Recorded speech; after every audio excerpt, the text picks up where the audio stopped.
They were famous for fighting on TV, but the true drama happened off camera. Scammers stole $500,000 from Les Gold. Ashley, his daughter, left the company.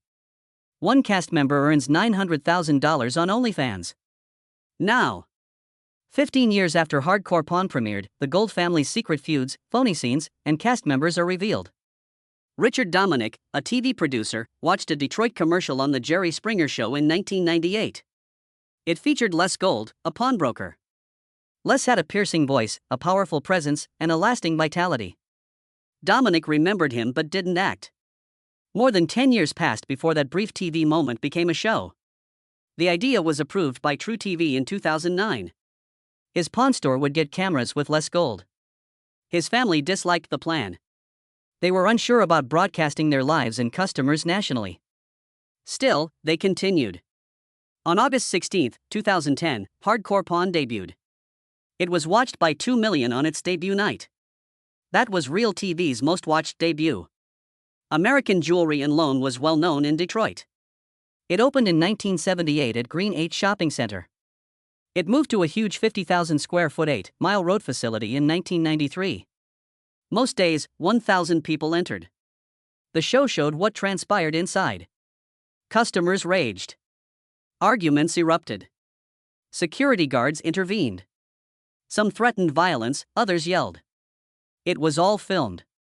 Hardcore Pawn had tension, unlike Pawn Stars, which concentrated on rare objects and peaceful trades.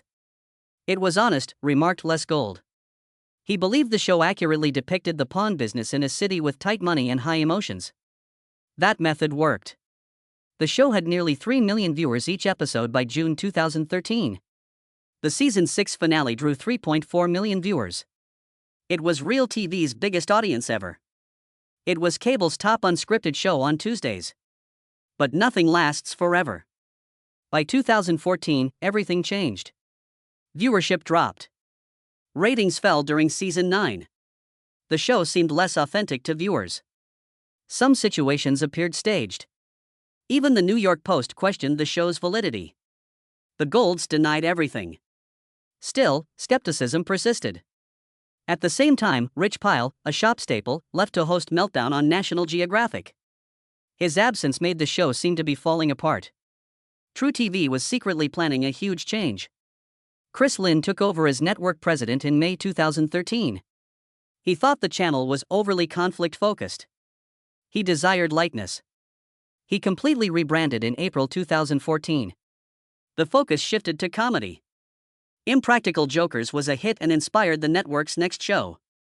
A way more fun campaign and a temporary rebranding as the new True TV began in October 2014. That didn't work for serious reality shows. All the actors went their own ways when the show concluded. Les Gold expanded in 2021 when many businesses struggled after the pandemic. 3 new pawn shops opened in Southgate, Lincoln Park, and Hazel Park. Not a sudden move. Les said he wants to expand beyond Detroit's 8-mile road in 2019. Prepared plan. Timing was excellent. Commercial real estate prices fell to its lowest in decades. Property owners wanted deals. Deals at Southgate and Lincoln Park were hardest. Negotiations lasted months. Les didn't delegate. He intervened and finalized the deals himself. He secured favorable leasing terms with his son Seth's help using the family's TV popularity. Developers needed famous names to attract customers. That came from Les. The new stores mirrored the 50,000 square foot Detroit stores model. They negotiated directly with customers. It was this strategy that made Hardcore Pawn popular on True TV. The stores created roughly 200 Wayne County employment. In late 2016, Les made an unexpected move. Food Network's Chopped featured him. A pawnbroker competing in a high-pressure cookery contest was unexpected. But Les learned to cook in Detroit as a child. His parents worked long hours at his grandfather's pawn store, so he cooked alone.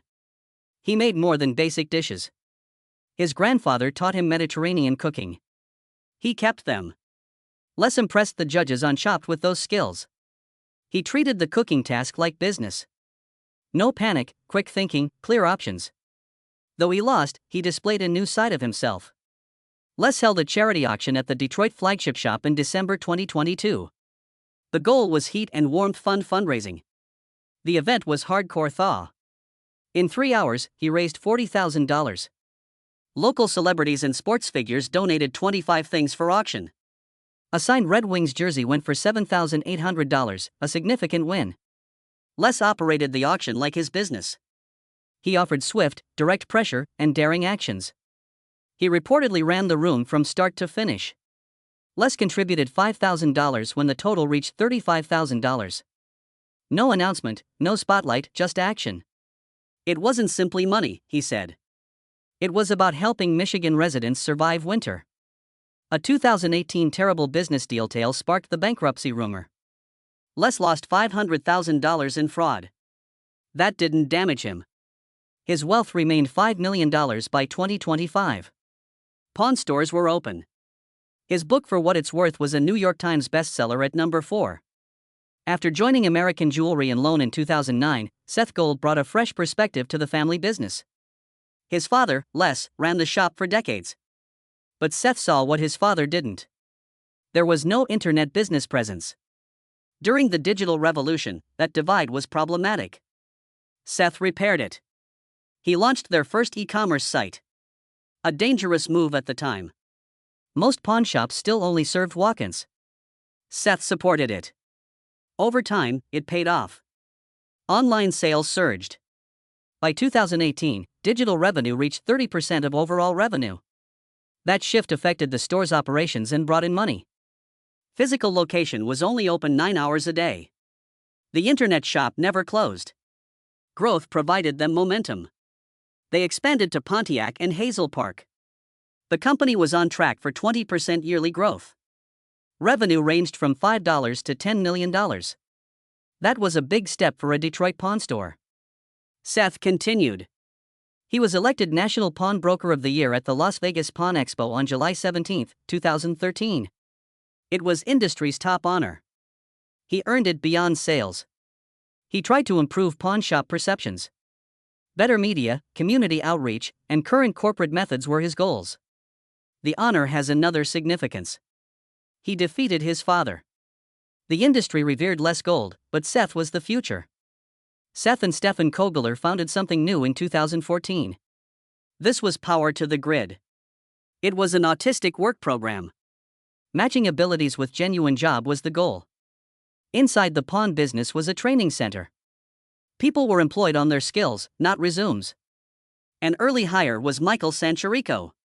He possessed a Western Michigan University degree in photography and Photoshop talents, but he couldn't find job. A chance from Seth.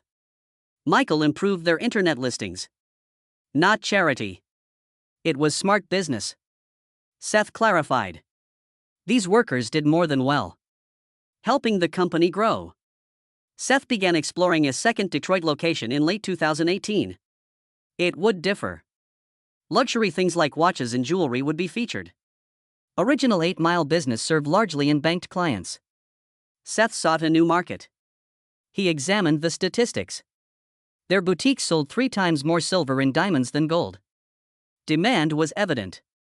This concentration on new tools led to another step in 2019. Seth and Pawn Made Incorporated established FastPawn, an online solution that let clients renew loans or pay without visiting the business. The process went faster and easier. It also supported Seth's larger purpose. He intended to modernize the pawn industry without losing its foundation. Ashley Gold joined Hardcore Pawn early. The show aired from August 16, 2010 to April 6, 2015. Ashley worked at American Jewelry and Loan alongside her father, Les, and brother, Seth, for 9 seasons and 162 episodes. A gigantic 150,000 square foot structure on 8 Mile Road in Detroit housed the shop. It appeared to viewers as a chaotic business with disputes and negotiations. For Ashley, it was different. By 2015, she snapped. It felt the same daily. She would wake up, put on her black sweater, jeans, and shoes, and repeat her ritual. She called it her Groundhog Day moment in a 2016 interview. She recognized her health was deteriorating, her family was falling apart, and she wasn't happy. Ashley and Les always fought on the show. No improvement was made behind the scenes. Seth had unique marketing ideas. Less traditional. In the middle was Ashley. Additionally, the cameras were always rolling. The show included every battle. Stress grew over time. In early 2015, she felt she had to leave. It was hard to leave her family's company. Ashley wanted more than to be Les Gold's daughter. She craved independence. She founded Pawn Chick Shopping in 2015. She started it online with new jewelry she chose. To get the latest styles, she traveled nationwide. Her shop usually has 500 products. Costume jewelry priced $15 and quality jewelry went for $3,000. In interviews, she stated people trusted her taste. She dressed stars. She gained nationwide customers. She kept her shop thriving. Ashley changed her name to ashleygold.com in 2019. She won the Detroit Garment Group Verge pitch that year. By then, she had appeared on CNN, Fox News, HLN, Good Morning America, and The Today Show. TV celebrity had become real for her. Her Pawn Chick radio program began in March. She discussed fashion and personal tales with guests weekly. However, she spoke up about hardcore pawn. She left out details. But she confirmed what many predicted. Some show sequences were faked. Guest Big Daddy says he saw people being told what to say in one show.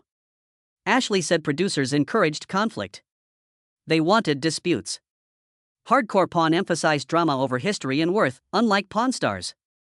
This popularized the show but made the job harder. The 2020 pandemic affected Ashley's life again. School closures. Parents guided kids through online classes. Ashley had 2 kids.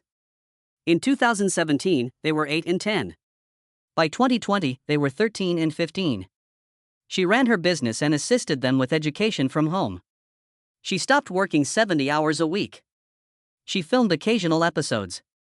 She was now helping with homework and driving the carpool. Her lifestyle allowed her to spend time with family. Rich Pyle worked 25 years at Detroit's American Jewelry and Loan. He joined the firm young and stayed loyal as it grew. He was a hardcore pawn staple by 2012. His spiked hair, long beard, and confidence set him apart. However, everything changed that year. The show's tiny dispute sparked a much greater issue.